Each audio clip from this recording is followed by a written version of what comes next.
Frumoșii mei tauri, bine ați venit la etalarea voastră despre bănuți și sănătate, dragii mei. Vom vedea astăzi pentru luna aprilie, bineînțeles. În descriere o să vă las minutul pentru fiecare dintre aceste două secțiuni despre care vom vorbi azi.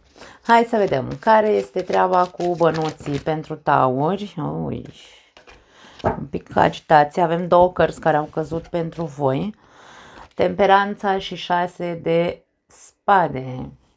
Ieși dintr-o situație tensionată care a durat pentru unii dintre voi cel puțin 6 luni de zile. Avem aici o agitație. Se așează apele, se liniștesc apele, se ajunge la liman. Poate a fost complicată ultima perioadă din punct de vedere financiar. Hai să vedem cu ce vine. As de cupe, o nouă ofertă aici pentru mulți dintre voi.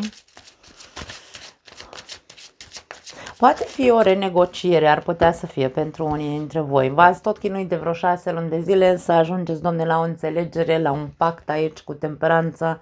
Nu s-a ajuns până acum în aprilie. Avem, ia uite, îndrăgostiții, un nou contract, de-aia spun, am simțit negociere. 9 de cupe și avem și eremitul. Negocierea va fi pe placul tău, te vei simți satisfăcut, este ca și cum ceea ce tu ai căutat dintotdeauna. Da?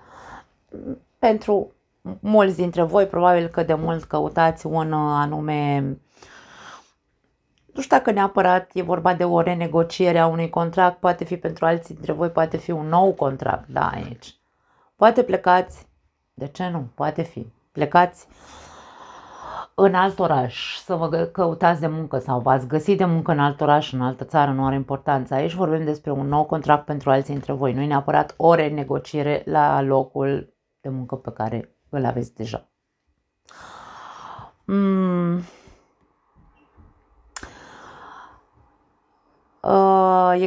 Spuneam că e ca și cum este ceea ce întotdeauna ți-ai dorit cu eremitul, de ceea ce ai căutat dintotdeauna. Dacă tu ai căutat un job anume, un contract de muncă anume, pentru unii dintre voi există două oferte, pentru că aici poate exista o alegere. Ai un job deja în care nu ești foarte, foarte mulțumit.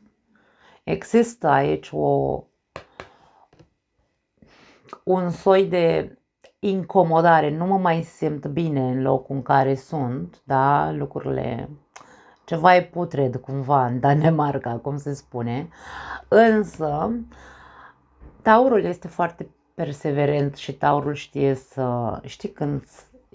taurul știe când să acționeze, nu se aruncă că nu e un berbec. Aici vedem echilibrul cu care tratezi această agitație care este la jobul pe care îl ai. Și aici putem să vorbim despre două oferte din exterior,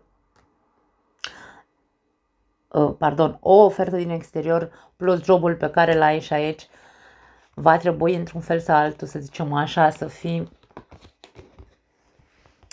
foarte, foarte, ca să alegi ce crezi că e mai bine pentru tine, trebuie să fii foarte, foarte liniștit. Adică, mie vine să spun, retrage-te în scorbura ta, dacă vrei, stai cu tine și gândește bine care e cea mai bună variantă pentru tine. Pentru că poate fi asta pentru alții dintre voi. Gândește-te la cât de multă satisfacție îți aduce sau ți-a adus sau cât de mulțumit ai fost unde ești în momentul de față și dacă oferta din exterior este ceea ce tu cauți sau îți va împlini într-un fel sau altul, da? Te va satisface emoțional într-un fel sau altul această ofertă. E un soi de,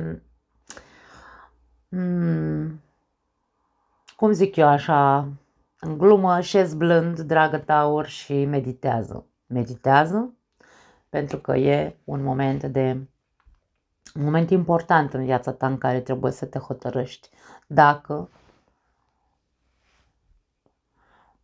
mai poți rămâne în acest cadru în care nu te mai simți oricum ok la jobul pe care l-ai și dacă ești pregătit pentru un nou drum, un nou job, o nouă cale.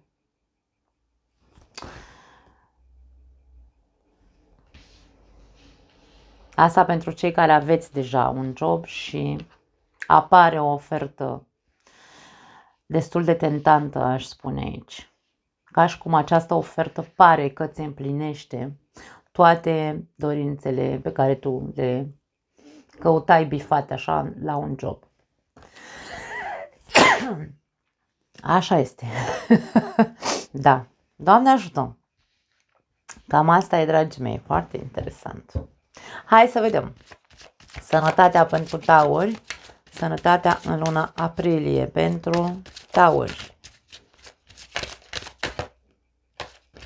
Ok.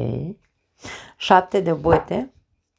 Fii atent. Fii un pic mai atent. Trebuie să ai și tu niște, hai să spunem așa, niște frâne. Poate că ar trebui să, taurul știm, da? Din punct de vedere energetic sau arhetipal, taurul este mâncăcios, îi place viața abundentă din punct de vedere mâncărică, căldurică, băuturică, nu știu, da, așa, confort, da. Și aici, din punct de vedere al sănătății, ca și cum la ceva trebuie să spui nu. Trebuie să începi să fii un pic atent la ceea ce nu-ți face bine de fapt și poate că îți place foarte tare să mănânci, de exemplu. Da, atenție! Hai să vedem la ce se referă. Regina de spade. Luna și justiția. Ok. E ceva ce tu faci într-un mod inconștient. Dacă este vorba despre mâncare sau, nu știu, un exces anume, căruia tu trebuie să îi pui o frână aici, nu contează. Într-un mod inconștient, hai să zicem că faci exces. Sau tu nu-ți dai seama că este un exces. Poate fi compulsiv, da? Mănânc ciocolată, nu știu câte ciocolată pe zi, ai alarma aici, da? Aici e ca și cum impulsul este inconștient, însă tu știi foarte bine despre ce vorbim. Nu e că nu știi că bagi în gură o tabletă de ciocolată pe zi, de exemplu, da? Nu e că nu știi, știi. Ideea e că e ca și cum nu pot. Parcă simt că nu... simt că n-am energie, da? Că nu mănânc ciocolata, da? E ceva pe parte psihologică. Poate fi mâncatul compulsiv din cauza stresului. Dacă asta este ceea ce se întâmplă sau s-a întâmplat până acum, 7 de băte te invită să iei cumva, să scoți din tine acea resursă în care să zici stop, că nu-mi fac bine. Pentru alții dintre voi poate fi descoperirea unei probleme de sănătate care a stat acolo latentă. Ce vrea să spun asta? Poate că în trecut ai suferit de ceva și ar putea să fie o recidivare aici. Dacă îți faci analizele și aici 7 de băte ar putea să fie faptul că vei fi limitat tu. Adică ori ți se va impune un regim foarte strict aici, cu justiția și cu regina de spade, foarte strict.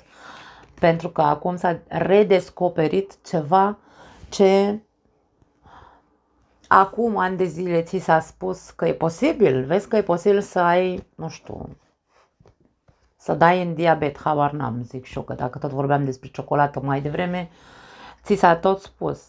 Ai grijă că mai ai puțin și cazi în diabet și tu nu puteai să reziști tentației să nu mănânci ciocolată, da? Și aici deja vorbim despre descoperirea acestei boli latente care era anunțată de ani de zile și este la iveală în această perioadă. Și ți se vor pune limite foarte stricte. Pregătește-te să accepti pentru că nu-ți rămâne altceva de făcut. Îți place sau nu-ți place, aici vei fi pus la zid și va trebui să-ți stai de pe listă toată ciocolata sau toate alte resurse de unde îți iei zahărul, de exemplu. Pentru alții dintre voi, o depresie poate fi, din punct de vedere al sănătății, o depresie ascunsă pe care n-ați vrut să o acceptați.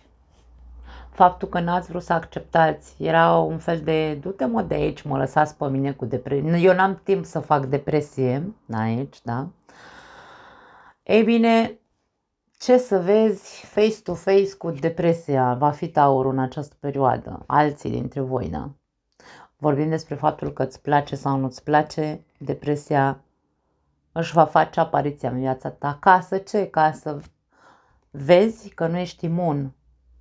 Ca să vezi că și tu ai reprimat o grămadă de lucruri pe care n-ai vrut să le vezi, emoții, traume, tu știi ce s-a întâmplat în viața ta, ai făcut pe durul, ai făcut pe n-am eu treabă că n-am timp să fac depresie, e bine, acum vei vedea că ceva te sleiește de putere și nu mai poți.